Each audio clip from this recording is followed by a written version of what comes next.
We're talking about games today, so I decided to dress up like a gamer. I don't know what that means because I do play games. I do play online games, but apparently I felt like I had to prove it to you guys. Alright, let's get y'all synced up. Okay. The early 2000s was... Oh, you can see her kind of peeking in. What if I just left her there? The early 2000s was truly a special time for kids everywhere. In 2001, the Bratz girls strutted onto the scene with a passion for fashion, big lips, and cute clothes. Like, look at her. I put Kylie... Well, I don't really like to call her Kylie because you know what? I don't like her. So, can we call her something else? Give her a name in the comments below. But I put her in like Yasmin Satin outfit, and it's really cute. Also, this is a dupe from AliExpress, but it is surprisingly high quality. I should make a video about it one day. Also, in 2001, RuneScape started gaining traction, launching the decade of the kids' virtual world boom. Virtual worlds that included Toontown, Second Life, Stardoll, World of Warcraft, Virtual Magic Kingdom, Club Penguin, Roblox, Pop Tropica, Fanpage, Overworld, Motion Monsters 101, Pitsy Hollow, Movie Star Planet. You get the idea. And in 2005, webkinz launched and revolutionized the virtual world industry and the toy industry by being the only virtual world that needed a physical toy purchase to access.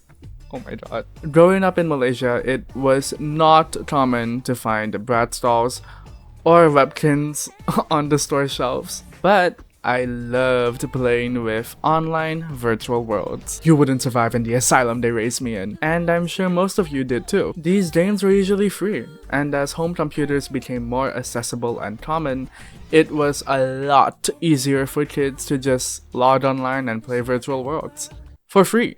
You didn't need to buy a toy, even though you really wanted to. You could just play on the family PC. So how do you think I felt when I found out that there was a virtual world out there that combined all three of those things together? But of course, it was out of my grasp because we don't get anything in Malaysia. It's all about Bratz. It comes with a secret necklace, which is the key to get online. You plug it in, and you're on be-bratz.com. I choose her looks and personality. be-bratz.com was a pay-to-play online hub for kids, launching sometime in 2007. Oh my god, the Bratz World Tour in my last video also happened in 2007. What was MGA doing in 2007? be-bratz required users to buy a special Bratz doll that came with a USB key that unlocked access to the site, allowing users to register and play. Once you were registered, you basically got to play as a Bratz character, which is honestly a pretty cool concept. You got your own room, shop for clothes, change your makeup, but also you literally had to buy the Bratz doll. And not just any Bratz doll, a special Bratz doll that came with a USB key / necklace just to play the fucking game. Oh no, just to play the damn game. I think that sort of thing would kind of fly today, like that's kind of a normal seemingly okay purchase. But back in the early days of the internet, this seemed really extortionate and greedy. Now let's all take a moment to take in how extortionate and greedy the gaming industry has become these days. Okay, moving on. The pay-to-play aspect probably put a lot of parents off, preventing kids from even trying the game out. Barbie Girls, another online world-style game by Barbie, was free to play. Still, extremely extortionate and greedy with the membership system, but I mean, at least kids got to try it out. And Barbie was seen as family friendly, so she got off kinda easy. Bratz was still in the era of parents calling them very, very bad names, such as whore dolls who wear skimpy clothing and starve themselves to death. See, I wanna fight, but also like, is she kinda like extremely skinny? Yes. Is she wearing kinda skimpy clothing? Yes. But, you know, she's not real. She's a doll. We're just dressing her up. It's fine. But these parents aren't going to buy a Bratz doll for their kid, let alone buy one that grants them access to a website where they could basically roleplay as a Bratz doll. Even if parents were willing to shell out some cash, they'd probably go for something that was a bit more family friendly or maybe even worth it, like webkinz. Overall, this aspect of paywalling off the site probably really hurt their numbers, and numbers matter when we're talking about a game like this. While a little sad, at least we got some cool dolls and merch. Love this new look. It's her room, but it feels like mine, because it's decorated like mine. Keeping in line with MGA's morals and truths. Amen. They made a bunch of merch. So as I've mentioned, you needed to buy one of the be-bratz line of dolls that came with a special necklace that was also a USB key that gave you access to this site. The line featured nameless Bratz dolls because they were intended for the buyer to like name them themselves, you know, to imprint. Roleplay. But the dolls themselves were modeled after Sasha, Jade, nope, not Jade. They were modeled after Sasha, Chloe, and Yasmin. Jade was left in the void for this one. They all came in this big box containing the doll, the USB key, a little pet that you could take care of in-game, along with a mouse and a mousepad. They really tried to set you up for the online aspect of this, I don't know. The dolls themselves are alright, they're nothing that special, but the real highlight is the electronics. We got a USB lamp, a keyboard, a set of speakers, a digital texting game, a fucking point card like a credit card, and a fucking webcam. I'm starting to see why parents were concerned. Privacy violations aside, it's clear MGA really tried to set the kids up with like this whole gaming station, like gaming setup, I don't know. Kinda funny because if this was me and I was a kid, I would 100% beg my parents for an entire Bratz Billingalicious setup. So now that we have our Bratz gaming station set up, it's time we finally dive into the actual game. Love texting my friends. Sweet. The games are... So as I've mentioned earlier, once you got the doll and the key, you finally were able to access the site, and then you could register an account. I'm not 100% sure, but I'm pretty sure once you were registered, you didn't need the USB key to be plugged in physically for any subsequent logins. Though again, I'm not 100% sure, I'm just like guessing based on what would be easier for the user, you know? But if it wasn't, then... wow. Once registered, you got your own Bratz character that you could name and customize. The Bratz character would start out resembling the doll that you bought, but of course you can change all of her details. Details? What? You can customize her appearance. And now we move on to footage of the gameplay captured by our archivist, a child, as most footage of lost MMOs are captured. So it seems that this homepage was a landing page whenever you logged on. Front and center is your Bratz character, and it seems that she follows you to whatever page you visit. To the left we have a small profile section, showcasing details like our child archivist's username, age, and zodiac sign. It also looks like you can select some of your favorite things to showcase, and take a quiz to determine your personality traits. To the right we can see our friends, including the 4 main Bratz girls. Comments that users and the NPC Bratz girls can leave for you, and you can choose your homepage background and music. To the bottom, we can see our characters' happy, healthy, and hungry stats. We can also check our messages, redeem points, and view our page from the perspective of other users. There also seems to be a little like title thing above the girl, I don't know, that you can choose from. We can also see the navigation bar at the top that probably helps you navigate the site. Let's revisit my room, where we get to see this user's decorated room. It sort of reminds me of Habbo Hotel, with its use of a block system to decorate. Here we can also speak to our Bratz girl, and she'll talk back. I think the pet also has some interactions, though I couldn't find any footage of this. There's 2 dolls on the walls of our room, one of them labeled My Stuff.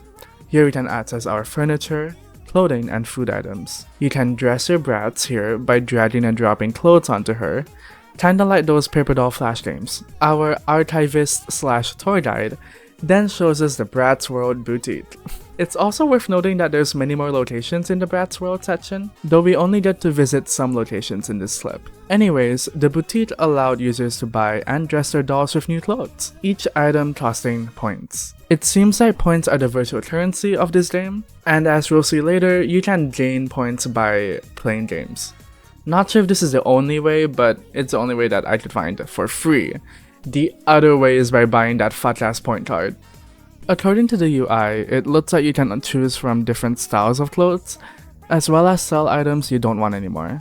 Might have been an easy way to stock back up on points, but again, no. We then visit the salon, another location in Bratz World, but also a location that has a designated button on the nav bar. Here we can change our doll's skin tone, eye color, hair color, makeup, hairstyle, and wash and dry their hair, Also, let the record show that there's a total of 6 skin tones and only one of them is remotely dark. Also, you need to pay 100 points every play session to fucking use this shit. I can't tell if this is cheaper than just buying all the customization options I eat individually, but damn, it's definitely something, you know? It's definitely something. Afterwards though, we get a nice shot of the overworld. Now, I am using the word overworld lightly, since this game doesn't actually let you walk around or anything, like a typical virtual world does. This is more akin to a game hub than a virtual world. We can see a lot of self-explanatory locations here, and our archivist brings us to the game zone. The game zone is literally just a flash game menu, where you can choose from a variety of games. After playing this skateboarding game, our archivist has earned some Bratz points to spend. Also, this game room looks nasty. But hey, it serves its purpose, I guess. I don't know. And now our archival footage has ended. And so too is our look into the Bratz MMO / virtual world / webkinz copy. Great, and there's just so many of them I could play. That's so cute. I would seriously wear that. Y'all, I'm a bit exhausted, so I'm gonna keep the outro pretty short. I think this is actually a pretty decent game. I like the roleplay aspect of it, and it does a good job of relaying a fun dress-up experience. However, there are games out there with dress-up features that offer quite a lot more to do. BarbieDolls.com was free, and still offered a lot of the same features, while also allowing users to explore an overworld and interact with each other. Even a game like Stardoll, that is a lot closer to what be-bratz is trying to be, still has a lot more to do because of the freedom in customization and creativity when it comes to designing. However, be-bratz doesn't have any predatory membership systems. There is a paywall, and a hefty one at that. It was $30 back in 2000s money. But once you're registered, you have free reign to all contents of the game. The only thing stopping you is the amount of points you have, which is the only thing you can buy more of for real money with that fucking point card thing. But even then, you can just play some games, sell some items, and gain up enough points to buy everything. Other sites that I've mentioned before are free to play, but they paywall a lot of stuff behind memberships. So maybe it's better to just play $30 once? I don't know. But also as a Bratz game, it doesn't really feel Bratz themed. I saw Dream Jelly cover this in their video about webkinz copies where they also covered be-bratz, and they had a point. I just think Barbie Dolls was such a strongly themed Barbie virtual world, while this just feels like any generic dress-up game with a Bratz slap of paint on it. Like, not necessarily bad, but not necessarily good either.